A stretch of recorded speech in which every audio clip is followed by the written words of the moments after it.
Hello, so good afternoon. So tong video na to will discuss yung pag-enter ng transactions, or actually yung analysis ng transactions using the accounting equation. So before we start, maybe I'll insert another sheet here. Yung accounting equation po ay ito. Yan. Assets equals liabilities plus owners equity. Ayan. So, lakihan lang natin para makita natin. Ayan. Okay. So, this is the accounting equation. No? So, ang sinasabi po nito, no, yung assets ng isang business, dalawa lang yung pwedeng panggalingan. It's either inutang mo siya. So, that's yung liabilities na nasa right side. No? Itong, yan, liabilities. Yan. Or it's either galing siya sa sariling funds ng owner, or maybe internally generated dahil kumita yung business dahil sa operation. Yun naman po yung owner's equity. So, dahil po ito ay equation, it follows na dapat po sa analysis natin ng mga transactions, panatilihin natin yung balance ng equation na to. So, yun po yung agenda natin na matutunan dito sa video na to. So, ito po yung sabihin nating working paper natin for the lesson, and then na-send ko na rin po sa chat group yung question or yung mga transactions na basis nitong discussion na to. So, dito po, makikita natin yung asset side ng equation. Sinade ko siya ng green. And then, meron tayong 5 column for assets sa problem na to.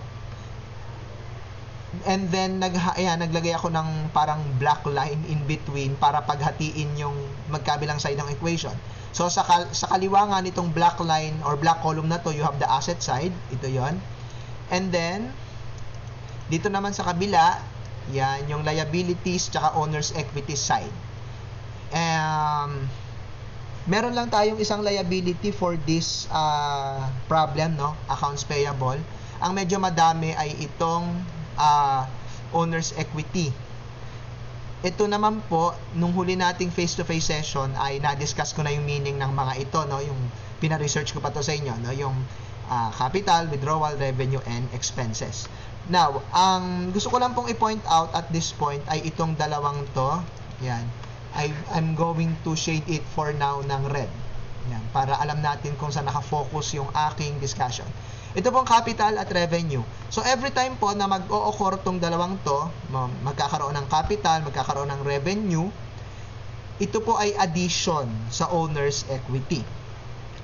On the other hand, ito naman pong, yan, ha-highlight ko ngayon.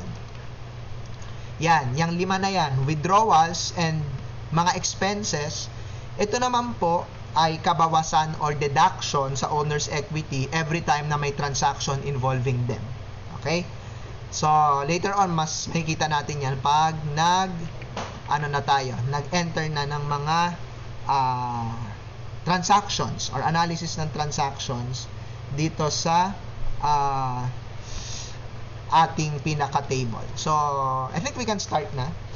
Okay, so sa April 2, nakalagay, began business by placing 120,000 in a business checking account. So, ina-analyze po natin dito, bago natin ituloy yung pagsasagot, ay yung business, no? Hindi po yung owner, no? Kasi yung iba dito nalilito. Pag nabawasan ng pera yung bank account ng owner, ginagawa deduction ng cash. Please bear in mind, dito po sa accounting equation, ang ina-analyze natin ay yung financial standing ng business, hindi po yung owner. Magkaiba po sila. Okay? So, dito po sa April 2 transaction, bale, nag-open ng bank account and then nilagyan ng 120,000. So, ano yung analysis nito? So, yung cash ng ating business, madadagdagan siya ng 120,000. Siguro medyo lakihan ko ng konti yung natin. Ayan. Para kita natin sa screen. Ayan. So, yan po. Nadagdagan 120,000 yung cash. And then, on the other side of the equation, dahil yung cash ay galing sa personal funds ng owner, so, yun po ay capital, at yung capital, lagi siyang plus dito sa owner's equity column. So, lagay po natin siya dyan. So, zoom out po tayo para makita natin yung balance niya. Ayan. Yan. Okay. So, as we can see here, ito po yung dalawa nating amount. Let me shade it with red. Ayan. So, nagdagdag tayo ng 120 sa asset side or dun sa left side ng equation. At nagdagdag din tayo ng 120,000 dun sa right side ng equation. So, that makes the equation balance. Let's proceed to April 3. Purchase supplies on account for 1,500. So, ang ibig sabihin po pag on account, wala pong cash transfer na nangyari. No? Ang nangyari ay utang. So, let us put it on our equation. So, yung supplies, dahil bumili ka, syempre, madagdagan siya ng 1,500. So, dito yan sa asset side. Zoom in ulit tayo para mas kita natin. Ayan. So, ito po yung 1,500 natin. And then, punta tayo sa kabilang side ng equation. Dahil utang yan, you increase accounts payable by 1,500. And again, zoom out tayo. Yan. To show the balance of the equation, ito po tayo. Ayan. Nagdagdag ka ng 1,500 sa asset side or left side, nagdagdag ka ng 1,500 dun sa liabilities owner's equity side or yung right side. So again, the equation is balanced. Lagi po yan. Okay, let's have April 4. Ito medyo mas komplikado. Nakalagay, purchase 10 bicycles for 25,000, paying 12,000 down and agreed to pay the balance in 30 days. Zoom in ulit sa asset. So, bumili daw tayo ng bicycles, 25,000 daw. So, yung ating bicycles, dagdagan natin ng 25,000. Nag-down payment ng 12,000. So, syempre, mababawasan yung cash. So, we put negative 12 dito sa cash. Pagka po nakaparenthesis siya, ibig sabihin po nun ay deduction. So, pag inanalyze po natin to, pagsamahin natin tong dalawang to, yung ginawa natin dito sa left side, 25 na positive, tsaka negative 12. So, ibig sabihin, nagdagdag tayo ng 13,000 sa asset side. Pero hindi pa po tapos yung ating equation. Let's proceed. So, kung bumili ka ng 25,000 worth of bicycles, nagbayad ka ng 12,000, ibig sabihin, may utang kang 13,000. So, we put that dito sa liabilities or utang, dagdagan natin ng 13,000. So, again, let us zoom out. Dito sa asset side, I'm shading it with red. Kagaya ng nasabi natin kanina, pag pinagtotal yung dalawang to, that's positive 13. Dito sa kabilang side, I'm shading it with green. That's 13,000. So, balance pa rin po yung ating equation. Let's now proceed with the next transaction for April 5. Paid 29,000 in cash for a furnished container to store the bicycles and use for other operations. So, nagbayad ka raw ng 29,000 para bumili ng container. No? Ganun na lang, pasimplihin na lang natin. So, dahil bumili ka ng container sa asset side, magdadagdag ka ng 29,000. Nagbayad ka ng cash, so minus 29,000 sa cash. And then, to sa kabilang side, wala siyang effect kasi hindi ka naman wala namang utang kasi nga binayaran mo in cash. No? At, yung asset hindi naman galing sa owner, no? Galing naman siya sa sariling bulsa ng business, no? Pinondohan ng business, kaya wala rin siyang epekto sa capital. So in short, ito na po yung epekto niya. Now, baka sabihin nyo dahil one side lang yung may sulat, ibig sabihin hindi siya balance. It is still actually balance. Ito pong dalawang to, which I am shading with green, 29 tsaka negative 29, pag pinag-combine mo yan, 0. Dito sa kabilang side, dito, wala tayong sinulat. So, that's also 0. So, balance pa din po yung ating equation. Okay, let's proceed. April 6. Received 4,700. Ano ako sa recording. Yan. Saan ba tayo? April 6. Received 4,700 in cash for rentals during the first week of operation. Nakatanggap ka daw ng cash kasi nagparenta ka ng bicycle. So, dagdag sa cash, 4,700. Punta tayo sa kabilang side. Dahil nag-render ka ng service, no? Nagparenta ka ng bicycle, yun nga yung business mo, magdadagdag tayo ng revenue. Yun po yung nangyayari, yun yung kinikita natin kapag nagre-render tayo ng service. Tawag natin revenue. So sa ating problem, ang revenue niya ay rental revenue. So magdadagdag tayo ng 29,000 sa rental revenue. Wait, sorry, hindi pala 29,000. Sorry, 4,700. April 6. Dito pala. Ayan. So let's now zoom out and focus on this line. Ayan. Nagdagdag ka ng 4,700 sa asset side. Nagdagdag ka rin ng 4,700 dun sa kabilang side. So again, the equation is balanced. Let's now proceed to April 8. Paid 4,000 in cash for shipping and installation cost.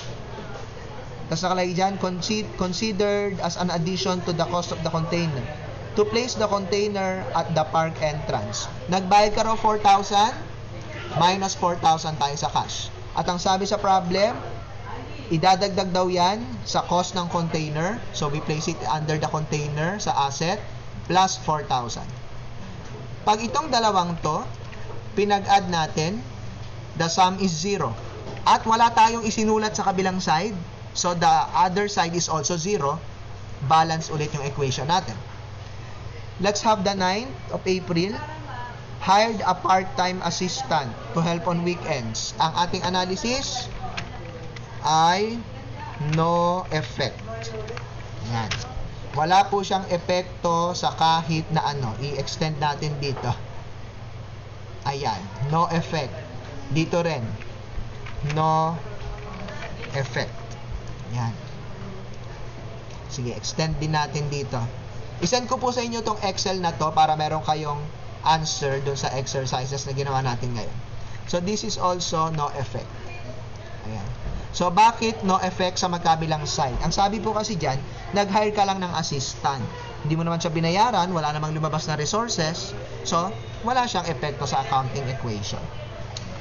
April 10, paid a maintenance person for 750 pesos to clean the grounds. Nagbayad ka daw ng tao para sa maintenance, para yun, maglinis. So, bawas sa cash, nagbayad ka 750.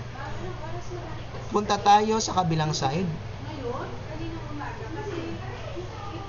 Punta ang kabilang side. So, ang binayaran mo ay para sa maintenance. So, that is maintenance expense.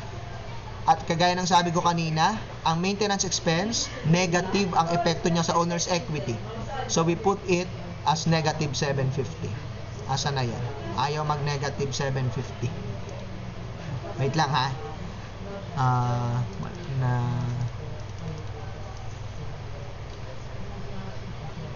Ito, sige.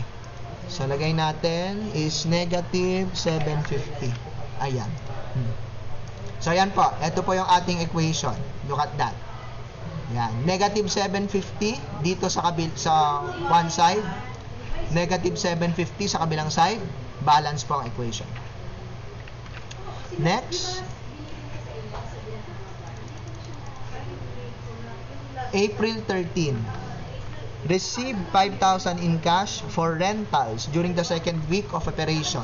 Nakatanggap ka raw ng 5,000 cash dahil sa pagpaparenta mo ng iyong mga bicycle. So, dagdag sa cash, 5,000. At dahil nagserbisyo ka sa customer, nagparenta ng bicycle, punta tayo sa kabilang side, that will be rental revenue. At ang revenue, lagi po siyang positive sa owner's equity. So, you put positive 5,000 there. Zoom out again. Ayan. Ito po tayo, ang standing natin. Ayan. Plus 5 sa asset side, plus 5 dun sa liabilities equity side. So, balance na naman yung equation natin. Okay, let's have April 16.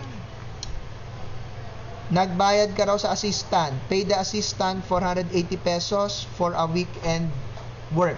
So, syempre, magbabawas ka sa cash kasi nagbayad ka. So, negative 480 sa cash. And, punta tayo sa kabila. Ang binayaran mo ay sweldo ng assistant. We put that under wages expense. Negative 480. So, ayan. Let's, ayan. Para makita mo, focus po tayo dito sa line na to. Yan. Kita natin, negative 480 sa left side, negative 480 sa right side. So, balance ulit sa equation. Next, saan na tayo? Nawala ako. Ayun, April 17. Paid for supplies purchased on April 3. Balikan po natin yung April 3 natin. Yung April 3, bumili tayo ng supplies, eto, 1.5. Pero utang siya, ayun, 1.5. So, pagdating ng April 17, binayaran mo na yung utang mo. Paano natin siya ipapasok sa equation? Punta tayong April 17. Magkano kami yung utang? Balik natin sa April 3. Ito, 1.5. Okay. April 17, magbabayad ka ng utang na 1.5. Bawas 1.5 sa cash, so negative 1.5. At mababawasan din yung utang mo sa liabilities column, negative 1.5. And again, ayan, magkabilang side yan. Balance po yan. Negative 1.5 sa one side, negative 1.5 sa kabilang side. April 18, nagbayad or paid 550 pesos for the repair of bicycles. Nagbayad ka, malamang may lalabas na cash, so negative 550 sa cash. Ang binayaran mo, pagpaparepair ng bicycle, expense po yan. Punta tayo dito sa kabilang side. Repairs expense. Asan yan? Ito, April 18. Repairs expense, negative 550. Kasi po ang expense, again, laging negative ang epekto sa owner's equity. And as we zoom out, we can see that medyo malayo kasi yung kabilang side. Ayan. So, kita po natin, highlight natin ito yung one side, negative 550. Ito yung kabilang side, negative 550. So, balance pa rin sa equation. Okay? Zoom in po ulit tayo. April 20, received 5,500 cash for rentals during the third week of operation. Naka-receive ka raw ng cash dahil sa pagpaparenta ng bicycle. Dagdag sa cash, 5,500. And then, punta tayo sa kabilang side. Diba? Nagserbisyo ka sa customer. That means, meron kang revenue. Every time na magse-service sa customer, bayad man o hindi, may revenue. And revenue is always addition sa owner's equity. So, we put positive 5,500 under the rental revenue column. Ayan na. Zoom out. Kita naman natin, still, our equation is balanced. Okay, next transaction, April 22. Paid the assistant 480 pesos for a weekend work. Kagaya din to yata ng April 16. So, bawas sa cash kasi nagbayad ka, 480. Kabilang side ng equation, ang binayaran mo ay pasweldo. So, that's wages expense. Lagay natin dito. And again, expense is always negative sa owner's equity. So, we put negative 480 there. Next, April 23. Build a company 1,100 for bicycle rentals for employees outing. Let me emphasize, ang sabi dito, build. Nagpadala ka ng bill, pero nothing was mentioned kung naka-receive ka ng cash. Nagpadala ka lang ng bill. So, ibig sabihin, yung customer natin may utang sa atin. Yan po yung tinatawag nating accounts receivable under the asset column. So, for April 23, we will add, magkano nga ba yun? 1,100. Ito, sa ating accounts receivable. Pero, dahil na-render na yung service, still, magdadagdag ka sa revenue column dito ng 1,100. So, pakitandaan po sa accounting, kailan nagre-recognize ng revenue? Kapag nag-render na ng service or na-deliver na yung goods. Hindi po necessarily kailangan may pumapasok na cash. Kailangan na-deliver mo na yung service or goods. Doon ka magre-recognize ng revenue. So, in other words, hindi kailangang may papasok na cash para may revenue. Okay? So, let's zoom out again para makita natin yung balance ng ating analysis. Ayan. At ayun. Teka, zoom out ulit tayo. Ayan. Okay. There. So, asset side, plus 1,1. Owner's equity side, plus 11. So, balance pa din siya. Let's continue sa April 25 transaction. Ano to? Pay the 3,000 fee for April to the park administration for the right to the bicycle concession. So, nagbayad ka raw ng 3,000 dun sa admin ng park, no? Siguro para payagan ka nilang magparenta ng bicycle sa park nila, no? Palagay ko yun yung purpose niyan. So, nagbayad ka, of course, bawas sa cash, 3,000. And then, punta tayo dun sa kabilang side ng equation. Ang binayaran mo ay concession fee expense. So, that is deduction sa owner's equity. So, lagay natin dito, deduction ng 3,000. Again, as we can see, wait lang ha, zoom out lang tayo dito sa ating video. Ayun. Yan, ito. We have 3,000 dito, negative. Tapos, ito pa isang negative 3,000. Ayan, kita ba sila sa screen? Ayan, kita pareho. So, negative 3 sa left side, negative 3 sa right side. Kaya balance pa din. Okay, continuing the analysis on April 27, ang sabi dito, receive 4,100 cash for rentals during the week. So, naka-receive ka ng cash, dagdag sa cash, at yung cash na yon ay galing sa customer dahil nagserbisyo ka sa kanila. Again, that's revenue na nandito sa owner's equity liability side. So, maglagay tayo ng addition for 1 dito. Ayan. So, sana yan? Eto. See? Ayan, balance pa rin po siya. April 29, pay the assistant 480 for a weekend's work. Pangatlong transaction na to na ito parehong-pareho. So, negative cash 480 kasi nagbawas ka ng cash kasi nga nagbayad ka. And then, ang binayaran mo ay pasweldo. So, that will be wages expense. And again, dahil expense, negative 480 siya dito sa owner's equity columns. So, highlighting our two amounts and then zooming out. Ayan, kita natin negative 480, negative 480, magkabilang side, balance ang equation. Last transaction for April 30, transferred 5,000 to personal checking account. Ang nangyari po dyan, yung cash ng business, kinuha ng owner, inilagay sa personal bank account niya. So, mababawasan ang cash ng business. So, we put negative 5 under dun sa cash. And then, punta tayo sa kabilang side. Kapag po ang owner kumuha ng asset ng business, ginamit for personal use, ang tawag po doon ay drawing or withdrawals. So, ito pong column na yan yon. At ang withdrawal, kagaya ng expense, ay laging negative ang epekto sa accounting equation. So, we put negative, magkano nga ba? 5,000 dito. Yan. So, as we zoom out, we can see na ayan, ito po yung ating dalawang amount, maintaining the balance of our equation. So, ito na po yung end ng aking discussion. Ay, sorry for that. Okay. I-send ko po sa inyo itong Excel na to, itong spreadsheet na to, para mapag-aralan nyo. And then, mag-send po ako ng exercises na isusulat nyo dun sa ating notebook. No, yung sagot nyo, isusulat nyo dun sa inyong notebook. At magiging parte po yun ng inyong portfolio. So, thank you po, and I hope this little discussion helped you understand yung concept ng accounting equation.